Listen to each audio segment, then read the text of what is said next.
नमस्कार, स्वागत है आपका जनगणमन 24/7 पर जो कि मेरा यूट्यूब चैनल है। आप उसे लाइक करें, सब्सक्राइब करें और एक ही गुज़ारिश है कि अगर सच्ची, ईमानदार और निष्पक्ष पत्रकारिता को ज़िंदा रखना है, तो आपका समर्थन मेरे लिए बहुत कीमती है और इस चैनल को देखें, पसंद करें और अपने फ्रेंड सर्कल में भी इसको बोलें लोगों से कि वो इस चैनल को सब्सक्राइब करें। आज बात करते हैं योगी आदित्यनाथ की। योगी आदित्यनाथ ने कल ये कहा कि पीडीए की जो राजनीति अखिलेश यादव करते हैं, यानी कि पिछड़ा, दलित और अल्पसंख्यक, उसकी योगी आदित्यनाथ ने एक नई परिभाषा दे दी। उन्होंने कहा पीडीए का मतलब है प्रोडक्शन हाउस ऑफ दंगाई एंड अपराधी और अखिलेश यादव उस प्रोडक्शन हाउस के सीईओ हैं और उसी प्रोडक्शन हाउस की उपज है मुख्तार अंसारी जैसे लोग, अतीक अहमद जैसे लोग। तो उन्होंने कहा कि ये जो पीडीए है, ये कुछ नहीं बल्कि माफियाओं का, अपराधियों का और दंगाइयों का एक गिरोह है, एक प्रोडक्शन हाउस है, जिसके सीईओ अखिलेश यादव हैं। अब आज इस पर बात करेंगे कि आखिर योगी जी को हुआ क्या है। बीजेपी एक तरफ पीडीए, ओबीसी, पीडीए का नाम नहीं लेती बीजेपी, लेकिन अल्पसंख्यक और जो ओबीसी के जो लोग हैं, उनको अपनी तरफ साधने की कोशिश करती है। दूसरी तरफ योगी आदित्यनाथ इस तरीके का बयान देकर जो पीडीए का वोट है, वो बीजेपी के हाथों हाथों से छिटका देते हैं। फिर उसके बाद वो अजीब-अजीब सी बातें कर रहे हैं। 9 विधानसभा सीटों में अभी उपचुनाव होने हैं, जहाँ पर बीजेपी के हारने के पूरे चांसेस हैं। ये बताया जा रहा है कि ये तो समाजवादी पार्टी का गढ़ है और यहाँ पर समाजवादी पार्टी के जीतने के चांसेस हैं।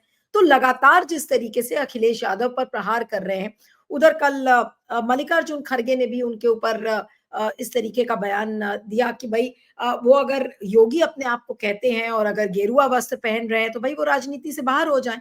और नहीं तो फिर वो सफेद कपड़े पहनकर बैठे। सवाल ये उठता है और जो बड़ा सवाल आज हम डिस्कस करेंगे कि योगी को हुआ क्या है? क्या योगी ने ये मन बना लिया है कि वो बीजेपी की मिट्टी पलीद करके ही रहेंगे? और अब क्या उन्होंने मन बना लिया है कि वो अब गोरखनाथ धाम जाने की तैयारी पूरी तरह से कर रहे हैं? क्या ये वो बात अब बीजेपी को संकेत दे रहे हैं? इस समय हमारे साथ समाजवादी पार्टी के प्रवक्ता और नेता मनोज यादव जुड़ रहे हैं। मनोज जी, आपका बहुत-बहुत स्वागत है। Thank you so much for joining. पहला सवाल यही है मनोज जी कि योगी जी को हुआ क्या है?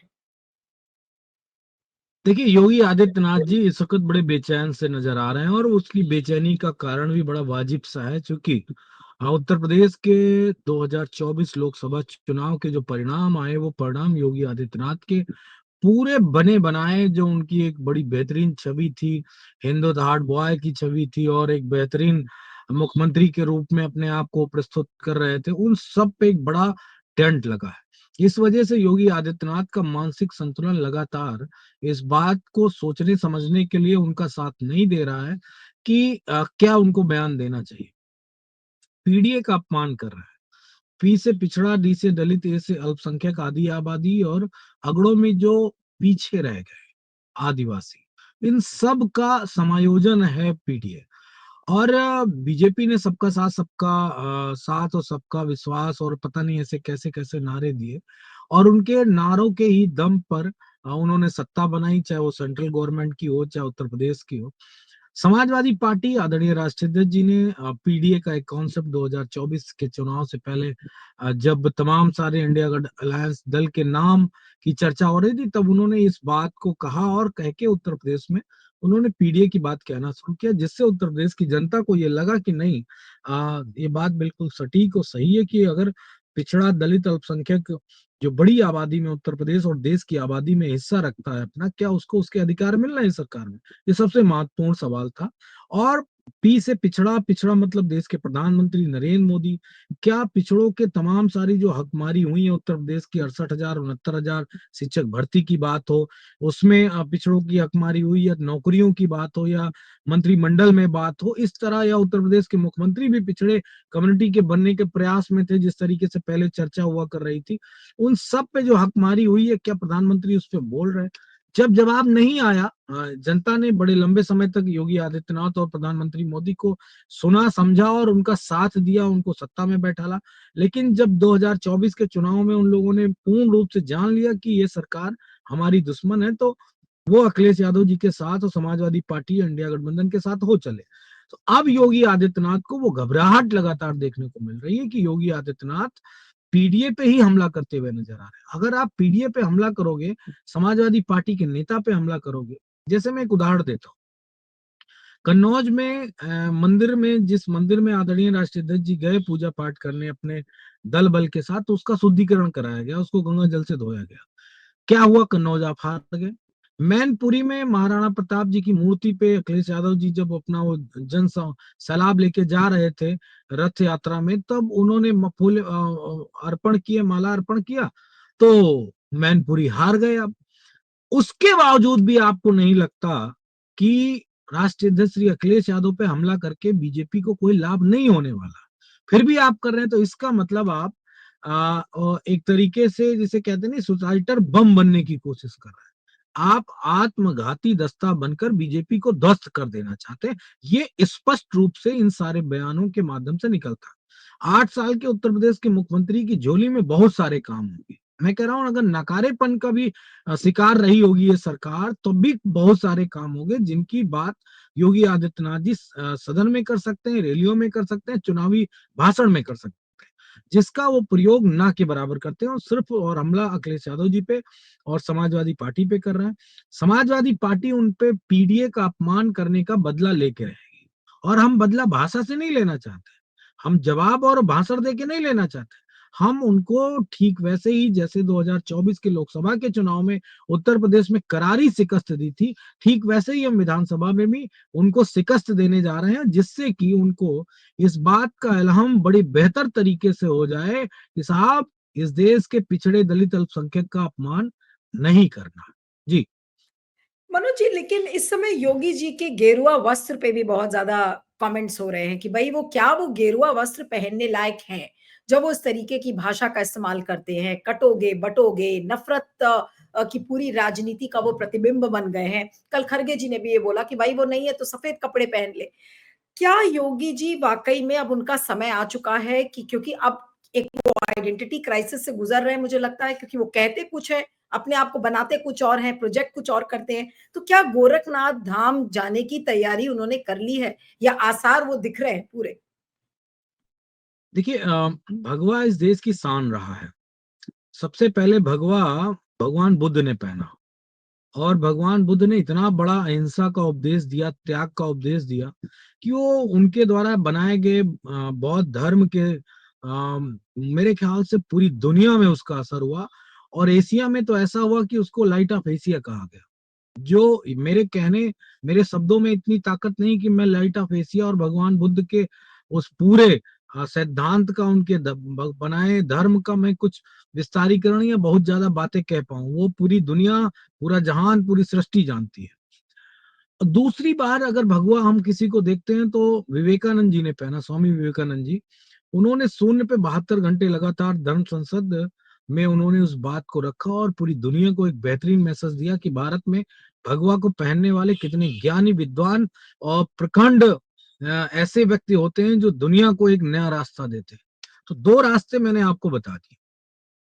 तीसरा कोई भगवा का साधु संत महात्मा पहनते हैं तो जाहिर सी बात है, उनकी भाषा, उनकी बोली बड़ी अच्छी और बड़ी साधारण रहती है, जिससे कि धर्म के मार्ग पे चलने पे, अहिंसा की बात करने पे, त्याग की भावना रखने पे, बलिदान की भावना रखने पे ही जोर दिया जाता है। और धर्म का पालन कैसे किया जाए, कैसे ईश्वर की पूजा पाठ आराधना की जाए, ये सारी बातें साधु संत भी कहते हैं।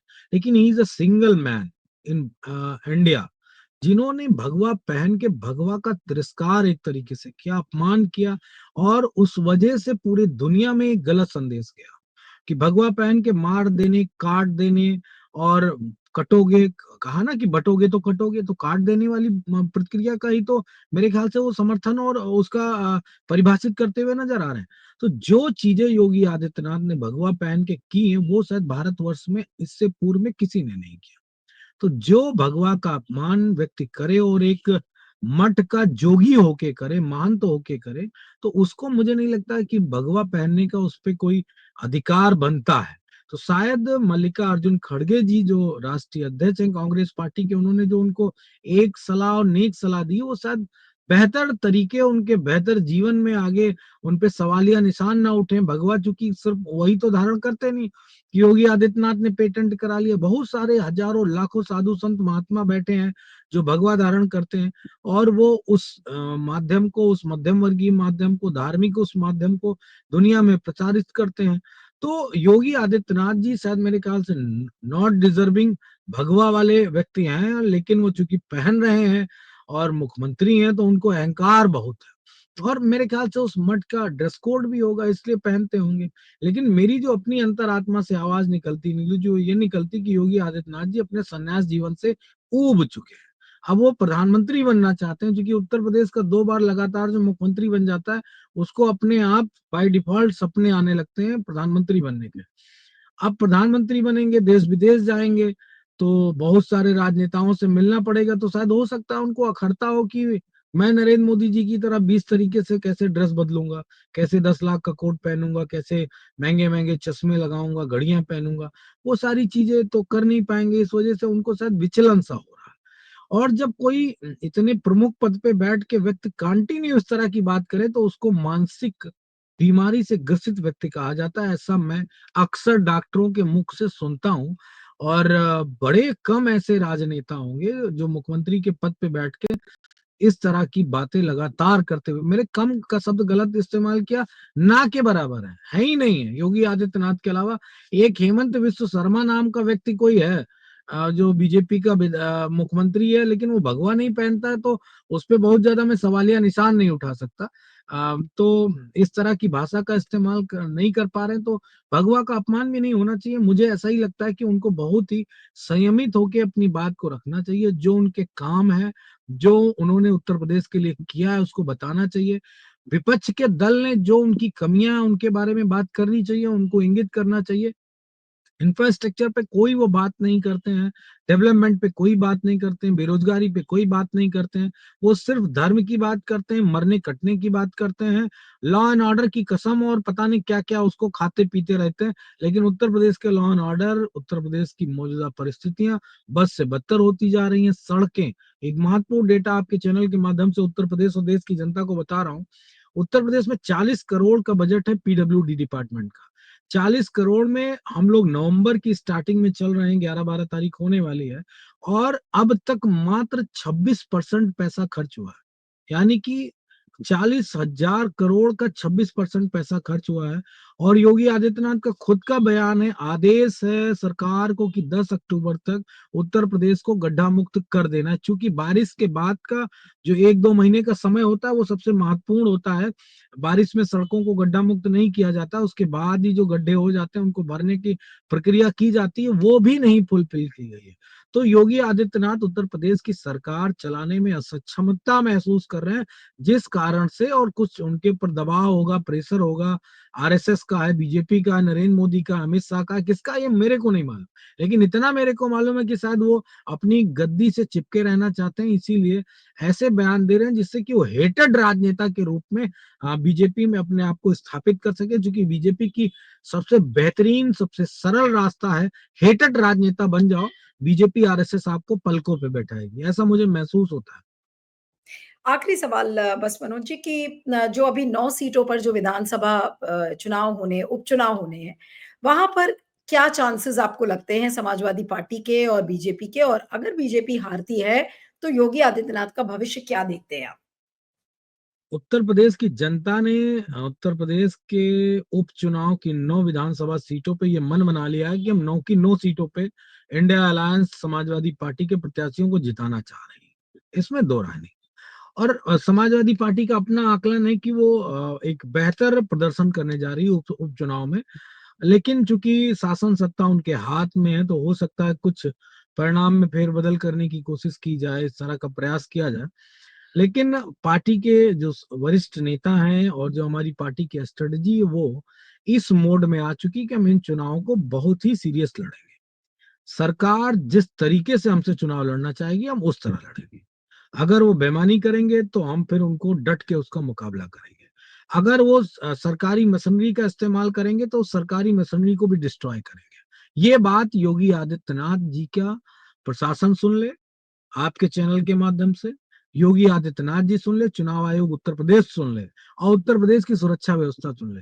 अगर वो ये सोच रहे होंगे कि रामपुर की तरह 28% वोट डालने देंगे और हम रामपुर का विधानसभा का चुनाव जीत जाएंगे, तो वो नहीं हो पाएगा। अगर वो करने का प्रयास किया जाएगा तो समाजवादी पार्टी के सारे विधायक, सांसद, हमारे पदाधिकारी पार्टी के, हमारे नेता, हमारे राष्ट्रीय अध्यक्ष, हमारे सारे महासचिव, उपाध्यक्ष, सब ऑन द मार्क सदन में, सदन से लेके सड़क तक इस सरकार का जीना मुहाल कर देंगे। ये बात बिल्कुल स्पष्ट रूप से हम इस सरकार को चिताते हुए बता दे रहा हूं। आदरणीय शिवपाल जी लगातार अपने कार्यकर्ताओं से जहां जहां वो विधानसभा में जा रहे हैं और इस बात को इंगित कर रहे हैं कि दूसरी विधानसभा के लोग, चूंकि उसमें एंट्री नहीं होती है कि आउटसाइडर लोग आ जाएं, बॉर्डर पे बैठेंगे। अगर किसी तरीके का कोई इस तरह का काम हुआ तो हम पूरी ताकत के साथ इस सरकार का मुकाबला करेंगे। जनता हमारे पक्ष में चुनाव बनाने जा रही है, जनता हमको जिताने जा रही है और हम जीत के चुनाव रहेंगे। अगर तो अगर बेईमानी की गई आपकी जीत तो रही है ईंट मनोज का जी, जवाब तो पत्थर से मिलेगा। जी आपने कहा कि आपकी पार्टी जीत रही है, तो फिर योगी आदित्यनाथ का भविष्य क्या होगा? बहुत संक्षेप में। हाँ। देखिए, योगी आदित्यनाथ का भविष्य बीजेपी आरएसएस के हाथ में है। उनको किसी चुनाव के हारने जीतने से फर्क नहीं पड़ता। चूंकि बीजेपी की स्ट्रेटेजी है कि एक भगवाधारी को बैठाना है जिससे इतनी हेट स्पीच देने वाला। देखिए, हर व्यक्ति ऐसा नहीं कर सकता है। आप किसी भी नेता की बात उठा के कर लीजिए, इतने राजनेता होते हैं हर कोई डिसीजन नहीं लेता, हर कोई इस तरह के हेटेड स्पीच नहीं देता, क्योंकि सबकी अपनी अपनी एक बॉडी लैंग्वेज होती है। योगी आदित्यनाथ उसमें मंजे हुए खिलाड़ी हैं। हेटेड स्पीच देने के, लोगों को मारने काटने की बात करने के, लोगों की हत्या करवा देने की बात, पुलिस कस्टडी में लोगों की मौत हो जाती कैमरे के सामने, तो वो इतना प्रैक्टिसेबल लीडर मेरे ख्याल से दूसरा आरएसएस को नहीं मिलेगा। तो ये तो मेरे ख्याल से आरएसएस के हाथ में और बीजेपी के हाथ में है कि वो मुख्यमंत्री रहेंगे कि नहीं रहेंगे। आ, हार जीत का कोई विशेष महत्व नहीं है। लेकिन मैं दूसरे नजरिए से भी इस बात को देखता हूँ कि क्या फर्क पड़ता है। आपके पास बहुमत की सरकार है उत्तर प्रदेश में, सेंट्रल में भी आपकी एक सरकार है, तो आप अपना उत्तर प्रदेश के लिए काम करिए। जनता जिसको जिताएगी वो सदन में जाएगा। दूसरी महत्वपूर्ण बात, पीडीए को गाली दे रहे हैं, पीडीए को पीट भी तो रहे हैं। योगी आदित्यनाथ के जाति के एक वकील ने लखीमपुर में एक विधायक जो पीडीए के पिछड़े वर्ग से आते थे, वर्मा यानी कुर्मी कम्युनिटी से आते थे, उनको कैसे पीटा गया? पुलिस के सामने पीटा गया। पुलिस खड़ी रह गई, देखती रह गई, और उस वकील ने उनको कैसे मारा। तो क्या फूलपुर में और मंझवा में और तमाम कटेहरी में जो वर्मा कम्युनिटी के लोग हैं, क्या वो बीजेपी को वोट देने जा रहे हैं? क्या नहीं देने जा रहे हैं? क्योंकि आप विधायक को, उनके समाज के विधायक को ठाकुरों से पिटवाओगे तो क्या वो वोट दे देंगे? क्या बिल्कुल नहीं देने वाले। तो ये सारी चीजें शायद योगी आदित्यनाथ ने अभी सोची नहीं है। उनको उनके जिला अधिकारी और एसपी ने बड़ा कुछ घूट पिला दिया होगा कि साहब हम तो चुनाव जीत के दे देंगे। ये शायद गलतफहमी का शिकार हो गए। हम समाजवादी लोग हैं, हम डरना नहीं जानते, हम मारेंगे भी नहीं और मानेंगे भी नहीं। दो बातें हैं, मारेंगे भी नहीं और मानेंगे भी नहीं। जो सत्य है उसके लिए लड़ाई लड़ते रहेंगे। इसलिए मेरे ख्याल से जब परिणाम आएंगे तो योगी आदित्यनाथ को पता चलेगा कि उनकी राजनीति का जो तरीका था वो शायद गलत था और बीजेपी को गर्त की तरफ ले जाने का रास्ता था। जैसे मोदी जी की जो सरकार थी उसको गर्त में ले जाने का काम योगी आदित्यनाथ ने 24 में किया था, और इसी 24 में विधानसभा में भी करते हुए नजर आ रहे हैं। जी नीलू जी। चलिए, आपका बहुत बहुत शुक्रिया Manoj ji. Thank you so much. Thank you. Thank you.